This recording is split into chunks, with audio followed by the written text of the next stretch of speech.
Hi friends, SIPs అనేవి ఒక 7 types ఉంటాయి. First one regular SIP.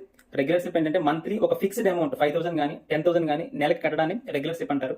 Top-up SIP ఏంటంటే ఎవ్రీ ఇయర్ మనం నెలలో 5,000 కడతా ఉంటాము. అదే అమౌంట్ ని ఎవ్రీ ఇయర్ ఆ అమౌంట్ ని పెంచడాన్ని, అంటే 5,000 ప్లస్ ఒక ఫిక్స్డ్ పర్సెంటేజ్ 5% కానీ 10% కానీ ఆ సిప్ అమౌంట్ ని ఇంక్రీజ్ చేయడాన్ని టాప్అప్ సిప్ అంటారు. Third one flexible SIP. Flexible SIP అంటే ఏంటంటే మార్కెట్ అనేది ఫాలో అవుతూ ఉంటే అమౌంట్ ఎక్కువ ఇన్వెస్ట్ చేయడాన్ని, మార్కెట్ పెరుగుతూ ఉంటే అమౌంట్ తక్కువ ఇన్వెస్ట్ చేయడం, దాన్ని ఫ్లెక్సిబుల్ సిప్ అంటారు. And fourth one is trigger SIP. Trigger SIP ఏంటంటే మ్యూచువల్ ఫండ్ ఎన్ఏవి అనేది ఒక ఫిక్స్డ్ అమౌంట్ ఫాలో అయిన తర్వాతే ఇన్వెస్ట్ చేయడాన్ని ట్రిగ్గర్ సిప్ అంటారు. And fifth one is multi SIP. Multi SIP అంటే ఏంటంటే ఒకే ఫండ్ హౌస్ లో, ఒకే మ్యూచువల్ ఫండ్ ఏఎంసీ లో different types of mutual fund లో ఇన్వెస్ట్ చేయడాన్ని మల్టీ సిప్ అంటారు. అంటే large cap, mid cap, small cap అన్ని డిఫరెంట్ మ్యూచువల్ ఫండ్స్ లో మనీ ఇన్వెస్ట్ చేయడానికి మల్టీ సిప్ అంటారు. And next one is valuation based SIP. అంటే ఒక నిఫ్టీ అనేది ఒక 5% కానీ 10% కానీ ఫాల్ అయితేనే మనీ ఇన్వెస్ట్ చేయడాన్ని వాల్యుయేషన్ బేస్డ్ సిప్ అంటారు. And last one is insurance covered SIP. అంటే మన ఎస్ఐపి